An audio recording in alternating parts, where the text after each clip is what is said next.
Hey folks, it's Marvin Cash, the host of The Articulate Fly, and we're back with another On the Salt with GotOne with Captain David Blinken. David, how are you doing? I'm great, Marvin. How are you doing? I am almost done with my whirlwind show tour, so digging out and getting ready to go again. I know. It was pretty cool seeing you over the weekend at Edison, New Jersey. Yeah, it was great. It's always great to spend time with people in person, and I got to see Lu Yen, and you made me famous. You put me up on Instagram. I know. You're part of my story now, and that's we're going to keep it that way. Yeah, it's very, very neat. And it was great walking around the show with you on Friday. I mean, we got to talk to some great people. You introduced me to Andy Mill. I met some of the outfitters that you work with. It was pretty neat. Yeah, it was pretty cool. Raul from Tarpon Town got over. I got a quick hello with Bob Popovics, which is always kind of fun, and some great fly tires like Johnny King. So yeah.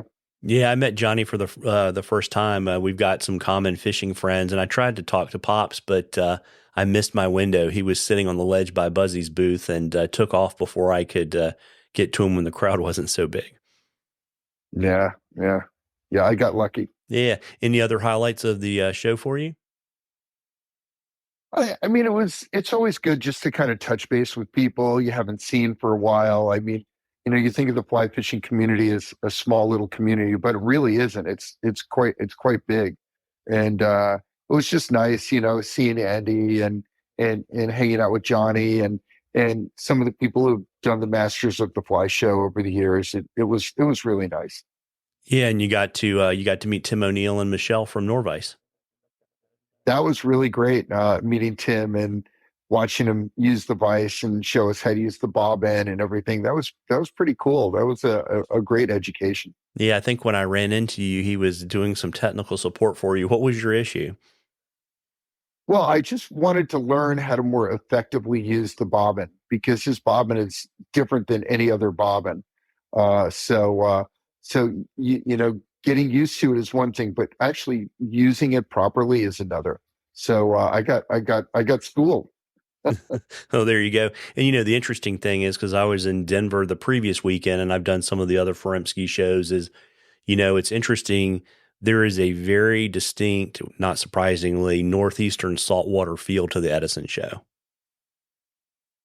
Yeah, I mean, it's so interesting. I mean, there's certainly a big trout crowd there, but when you're in the East Coast of the United States, we have, up and down the entire East Coast. If you just stay in North America, from Mexico to Maine, you've got incredible opportunities for fishing, and that's definitely reflected there. From bonefish and tarpon to striped bass and bluefish and everything in between, redfish, black drum, everybody's out there in the salt chasing it. And so it does definitely have that feel. Yeah, definitely the highest per capita of captains, I think, of any fly fishing show. So, Yeah. Well, you have to realize that Edison is pretty much on the water. And if in the summertime, if you just drive a couple miles, there's about 20 captains right within reach of that location. yeah, very, very neat. And it segues really well into our question from Brenner. He wanted to get your thoughts on your go-to rod and reel setups for inshore fishing. Well, that's such a great question. And it has multiple answers. I'd like to give one simple answer and say, I love an 8 weight with a floating line, but it's not really that simple. If you're fishing for tarpon, let's say, maybe you're carrying a 10 or an 11 weight with you.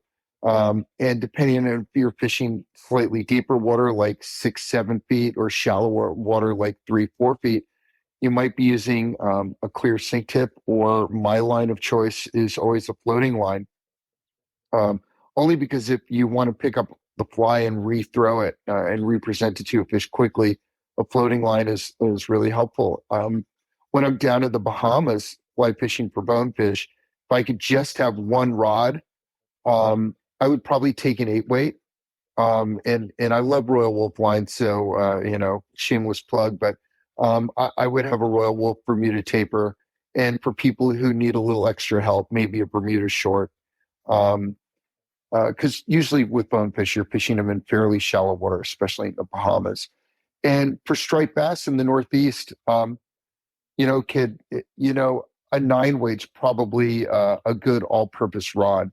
Um, uh, you know, occasionally you have windier days, or in case you need to sling a line that sinks a little faster.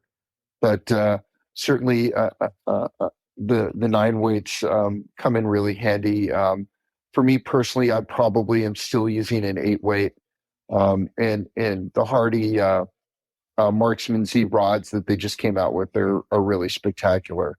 And their new Fortuna reel,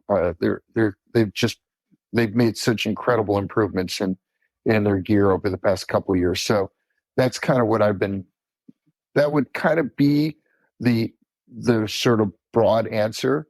Now, if I wanted to have a little quiver with me, if I'm bone fishing and it's a lighter air day, I actually prefer a 7 weight, and I'll carry a 7 weight with me most places. If the wind comes up, I'll bump up to an 8 weight. In striper fishing, I'm probably using an 8 weight, and if the wind comes up, I'm bumping up to a 9 weight. In tarpon, 11 or 12, those rods can handle, you know, multiple, you know, varied conditions. And then one species I didn't really cover um, is permit, and a lot of people like to fish permit with the 10. Me personally, I like to fish permit with a 9, and I do like to use a shooting head with permit, only because sometimes you're throwing big, heavy flies at permit, and to carry a heavy crab fly, you just need a little more oomph. So, with respect to permit, I'm usually using a 9, but you know, want to leave the opportunity to bump it up to a 10 if need be. But for me, I rarely go there. Yeah, got it. And word on the street is you sometimes break the rod limit rule in boats to carry your quiver with you. Yeah, yeah, that's true. You were speaking with Raul, who likes to make fun of me because when I'm out there tarpon fishing, I'll have a shorter rod for inside the mangroves, usually a 9. Usually have an 8 weight for outside the mangroves. Then I'll have a regular 9 weight for throwing poppers, because where I go fishing in Mexico, in Campeche, you know, fishing top water stuff works really well. And then in November, December, I usually bring a 10 weight down there with me because some migratory fish very often come in that are from 30 to 60 pounds, and a 9 weight just doesn't quite do it. So, yes, you know, Raul just like to make a little fun on occasion with me, but I don't like to be without my quiver when I'm down there for sure. It, it duly noted. And, you know, folks, we love questions at the Articulate Fly. You know, email me or DM me on social media. Let's make David's life easier. And remember the promotion. We have two different ones. If you send us a question, we're going to enter a drawing for a Rise fishing company rod. And, you know, I don't know, David, if you want to say a little bit about that in a minute. And then the grand prize, if we select your question during the series, we'll draw from those, and that winner will get a Norvise system. So pretty cool. But David, you want to say a little bit more about the Rise Fishing Company? I mean, you know, the Rise Fishing Company, they're a small fly rod company that's got a pretty big punch, and they make wonderful rods. They're local. They're based out of Long Island, and they do make a really wonderful product. So you know, whoever is lucky enough to get a Rise rod from these broadcasts is going to really be in for a treat. Very neat, and want to thank our friends at Norvise for generously sponsoring the series. And, you know, Tim and Michelle and the rest of the pro team, they're tearing up the road. This weekend they'll be in Atlanta. I think they're doing all of the Foremski shows.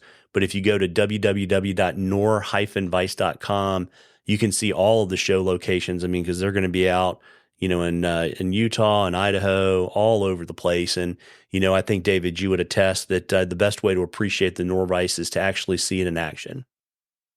Yeah, I would agree. It's so much different than other vices, and until you actually sit down and noodle with it a bit and appreciate the engineering, you know, it's you know, you take a look at it and you're like, what's this? And when you start, you know, when you start tying, you're like, wow, this is pretty good, especially if you need something that's, got rotary capability. I mean, it's pretty much bar none.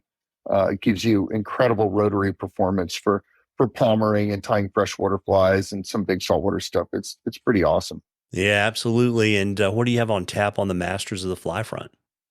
Well, we have some cool stuff. We have this Sunday Captain Joe Blados, who is an incredible innovator, and he was the inventor of the crease fly. And I would just say pretty much every single guide in the Northeast and maybe all the way down to Florida has a crease fly in their box. You'd be hard pressed to find somebody who doesn't have one.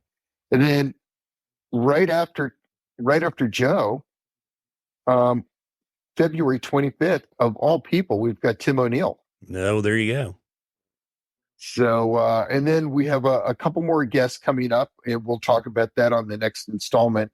And we're just confirming them now, so I don't want to announce them. But boy, don't miss Joe, and certainly, don't miss Tim. He's going to be talking about his life and times in the Norvise, so that'll be a lot of fun. Yeah, absolutely. Folks, even though it may not be the fishiest time of the year, there's a lot of stuff to do. You can tie flies. You can go to a fly fishing show.